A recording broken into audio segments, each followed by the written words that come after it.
Please, Professor Palmer. Thank you. Thank you for a great introduction. So today I will be talking about stem cell transplant strategies for multiple myeloma. And actually I've divided the talk into three parts. The first part is actually just defining stem cell transplant. Second part is post-transplant maintenance, and third part is post-transplant consolidation. And in interest of time, I may skip a couple of slides, but they're all here for your access.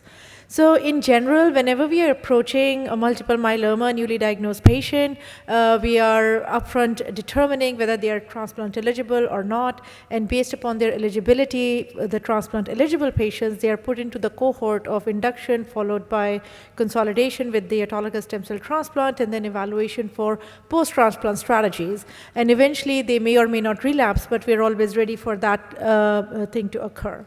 In general, multiple myeloma constitutes the majority of the autologous stem cell transplants that are performed, at least based upon the CIBMTR registry.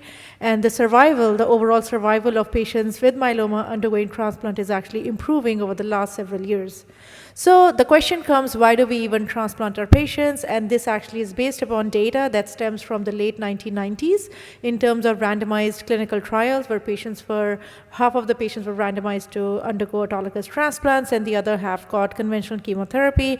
And at least 2 independent studies showed that they had not only improvement in progression-free survival, but also statistically improvement in overall survival. And then these studies were repeated in other areas as well, but definitely almost all of them showed improvement in progression-free survival. And fast forward now with the novel agents, this is the data from Dr. Palumbo and was published in New England Journal, where they had looked at upfront patients with MPR, which is melphalan, prednisone, Revlimid, versus MEL200, and patients who got transplanted did better in terms of both survival and progression-free survival. So this is the data that was published recently, IFM 2009, in which patients got RVD plus minus autologous stem cell transplant, and all of them got lenalidomide maintenance. And what you can see is that definitely after RVD, they had good responses with the CR rate of almost 50%. And after transplantation, actually, they also had similar responses, but when you look overall, the CR rate went from 49 to 59%. So definitely the depth of response increased, and even the MRD went from 65% to 80%, which was statistically significant. But most importantly, the 4-year progression-free survival was statistically significant in favor of patients undergoing autologous stem cell transplant. This was the data that was presented at ASH meeting, and basically all of these patients had VCT induction, followed by randomization of either undergoing autologous stem cell transplant, single or double, based upon the actual center, and the other half got continued additional cycles.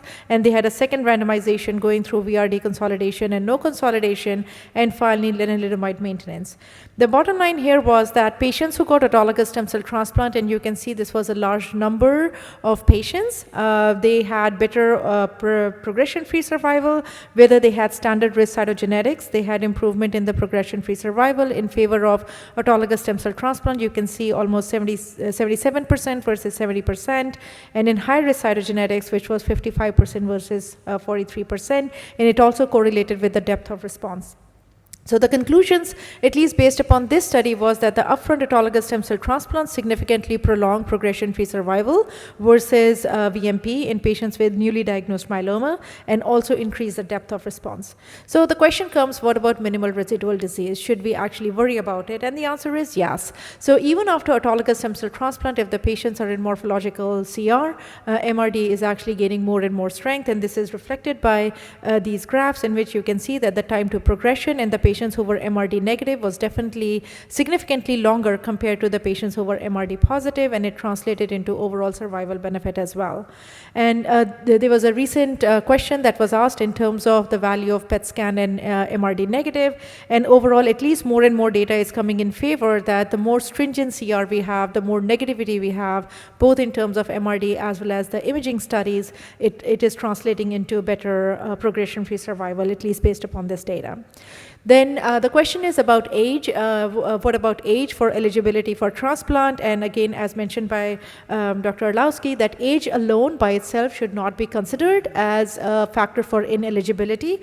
And this is actually data from CIBMTR, which shows the inherent bias that we have even in the presence of all this new data, that patients who are older, especially they are 65 years of age, you see the white bar is basically the incidence of newly diagnosed myeloma, but proportionally a very small fraction actually moves forward with transplant, and you can see that this kind of proportionality is much lesser in younger patients. This is the data that was presented and basically showed that patients who are more than 60 years of age or equal to 60 years of age compared to the younger patients, there was no really difference in terms of overall survival when they undergo autologous stem cell transplant.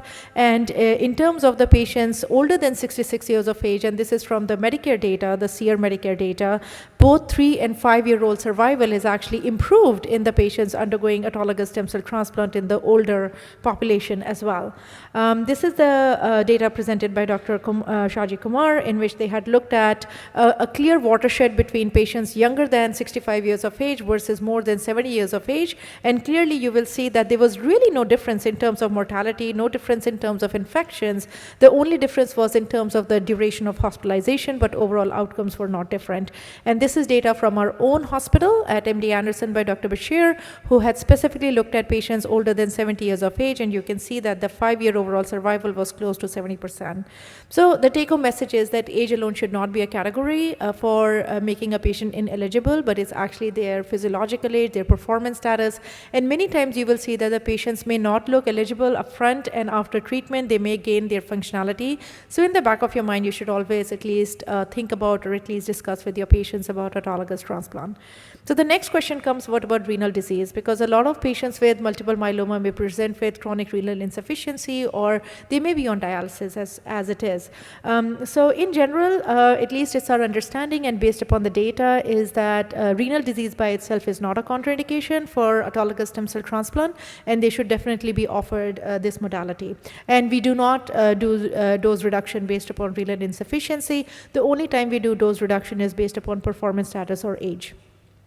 So the next question comes, should we maximize a response prior to autologous stem cell transplant? And this was presented by Dr. Ravi Vej from St. Louis, in which patients after diagnosis and initial induction, or the patients who had less than a partial response, they were randomized either to undergo salvage chemotherapy or straight away go to autologous transplant with no salvage therapy. And basically what at least he showed was, and you can see that at the bottom, there's almost 10-year survival, that there was really no difference in terms of salvage versus no salvage therapy prior to autologous stem cell transplant. But because this may be in the era of not having the novel therapeutics, it has to be taken with some pinch of salt. At this time, we try to maximize the responses prior to transplant, but we don't really delay too much in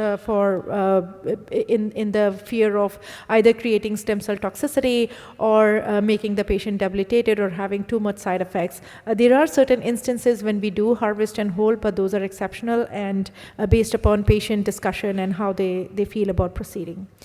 So the next thing comes, what about timing of autologous transplant?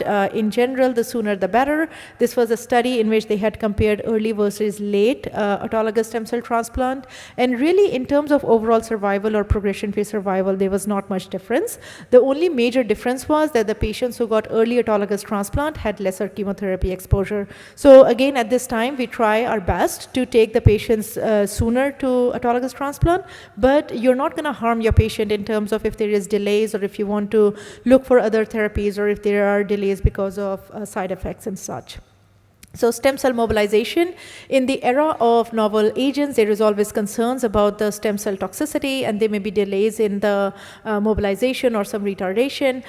In general, we rely on traditional methodologies of using GCSF as a starting criteria. There are data in terms of plerixafor for mobilization, and this was a randomized study looking at GCSF plus placebo versus GCSF plus plerixafor. And basically, you can see is that the collection injection of the stem cells was definitely at a shorter period of time, and they had higher dose of infused cells. But in terms of clinical outcomes of either overall engraftment or actually moving to transplant was not statistically significant. So at this time, even if patients are exposed to prior novel agents, we try to start with GCSF, but if they have some underlying disease or if they still have some less than a PR, then we may give them some chemomobilization. In patients who've gotten extensive exposure to Revlimid in the past, we have a low threshold of starting of plerixafor and or putting them on chemomobilization. So next comes the second part of the talk, which is post-transplant maintenance. And as we are moving forward in this field, we feel that autologous transplant is just one of the many players in the treatment paradigm for the patient. And it is very important that we look at the chronicity of multiple myeloma, and we continue to tackle with the myeloma clone by offering them options like maintenance and consolidation. So there are three major agents, at least right now, evaluated for and have good data in terms of post-transplant maintenance. And I'll talk about thalidomide, bortezomib, and lenalidomide. And thalidomide maintenance is important for discussion's sake, at least in areas with meager resources, or if the patient cannot afford very expensive drugs, then at least we have some data to back up in terms of offering them thalidomide maintenance. These are 7 different studies, and you can see at least 2 of them had improvement in terms of overall survival, but almost all of them had some improvement in progression-free survival. And this is the Canadian study in which they had shown that progression-free survival in terms of combination of thalidomide prednisone did better compared to observation alone. It did not translate into improvement in overall survival. And in a meta-analysis, however, they showed that all the factors, or when combination of all these studies, they showed favorable for thalidomide maintenance, and it was also in favor for overall survival.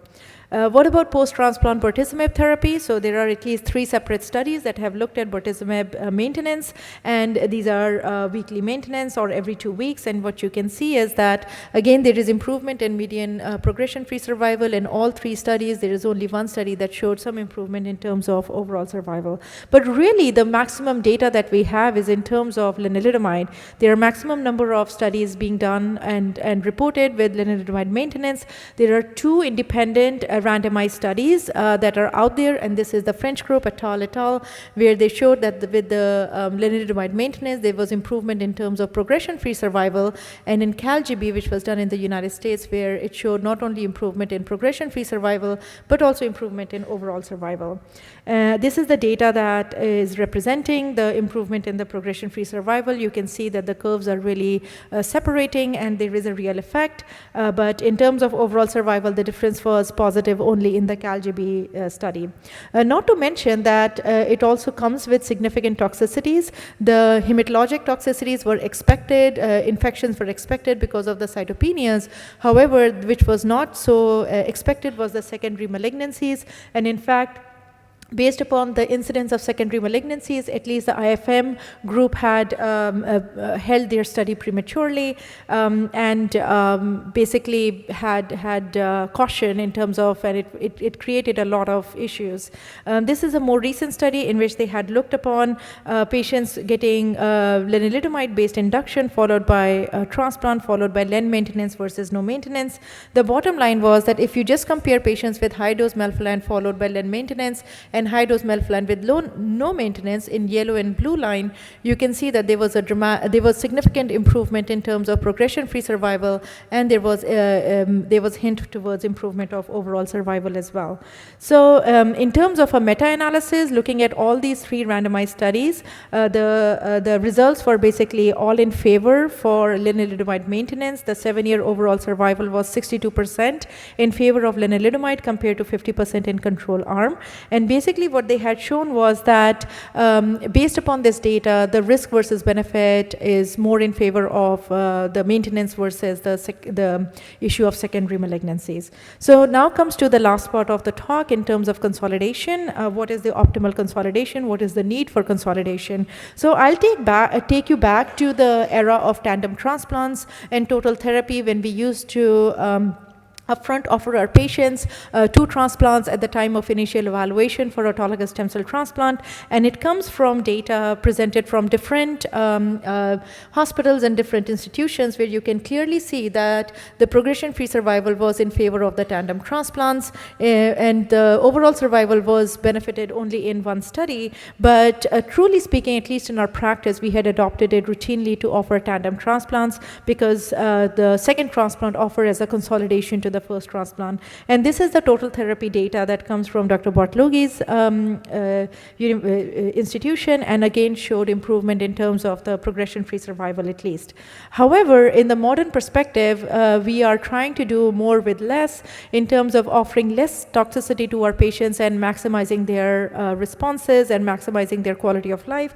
Therefore, immunomodulatory agents being incorporated as conceptually in the post-transplant consolidation is gaining more strength. And this is the data in terms of the lenalidomide-based consolidation. And you can see in the induction, it was VAD or VD based induction. And before consolidation, the VGPR was close to 60%. After consolidation, it improved to 69%. And the progression-free survival was significant. However, no improvement in overall survival. In terms of bortezomib-based consolidation therapy, again, you will see that the near CR improved from 20% to 45%. The VGPR improved from 40 to 71%. Again, improvement in progression-free survival, but not much effect in terms of overall survival. There is also data of combination of bortezomib thalidomide-based consolidation therapy. I think Dr. Arlowski had mentioned it briefly, but of note is the Liliu study, in which they had used VTD in terms of induction and consolidation, and they showed that the CR rates had gone from 33 to 52% after the consolidation in this case. And now there are combinations of bortezomib and lenalidomide together, which is very, very promising. I do want to briefly mention about minimal residual disease monitoring as well. And what has happened is that with the consolidation therapy, the MRD rates have also gone up significantly. And here you can see very clearly in the VTD study, with the VTD consolidation, the before consolidation MRD was only 3%, and after that it went up to 18%, and it's consistent amongst other studies as well. I do want to summarize the stamina data that was presented late last year, and this is very humbling, because all the phase 2 the smaller studies can give us good data, but myeloma is a disease of long follow-up, as well as it really puts our knowledge to test and our experience to be evaluated. So here is a study in which all patients underwent autologous stem cell transplant, and then they were randomized into 3 parts. Either they were, after the transplant, they went on to len maintenance, or they underwent consolidation with VRD, or they got a second transplant, and all of them had lenalidomide maintenance. Bottom line was that there was no difference. Because everybody went on to lenalidomide maintenance, the consolidation, either in form of the VRD or a second transplant, did not lead to any major difference in terms of outcome of either progression-free survival or overall survival. But as in any other study, the follow-up is still very short, especially for myeloma. You need at least 5 to 6 years of follow-up to make a reasonable decision. And in this case, the number of second malignancies were not really different. It was not an issue in this case. And the investigator conclusions were that based upon a largest randomization study to evaluate for post-transplant manipulation, at least based upon this data, it shows that when lenalidomide maintenance is provided, then the VRD consolidation didn't really lead to much of a benefit. So what about novel therapies? And this was the data looked upon IRD. So I'll just walk you through. All patients got isosomib, Revlimid, dexamethasone induction, followed by autologous stem cell transplant, and then at 2 months they got IRD consolidation for 2 cycles, and then subsequently late consolidation of 6 cycles, and they all went to isosomib maintenance therapy. And bottom line was that with every single step, the depth of the response actually continued to improve. So after the 3 cycles of IRD, the overall response rate was 81, CR rate was 12%. Following autologous transplant, the CR rate went to 38%. Following the consolidation of the early 2 cycles and 6 additional cycles, the CR rate went to 44%. So definitely it tells us something about the sequencing of the therapy and offering them novel agents. This is the study that is being now presented and is undergoing accrual, in which we have induction therapy followed by autologous transplant and IRD consolidation, and then randomized to ixazomib maintenance versus lenalidomide maintenance. So I think that in this day and age, we are very fortunate, our patients are very fortunate to have the chance to be exposed to such novel agents, and at least based upon these data, we feel that autologous stem cell transplant, because of the lower mortality, because of better accessibility, because we are able to support our patients better, will become one of the standard of care in terms of the many therapies that our patients will have. And definitely post-transplant manipulation is also here to stay. So with that, I thank the chair and organizers. Thank you very much. Thank you. Any questions from the audience? Let me start with a question.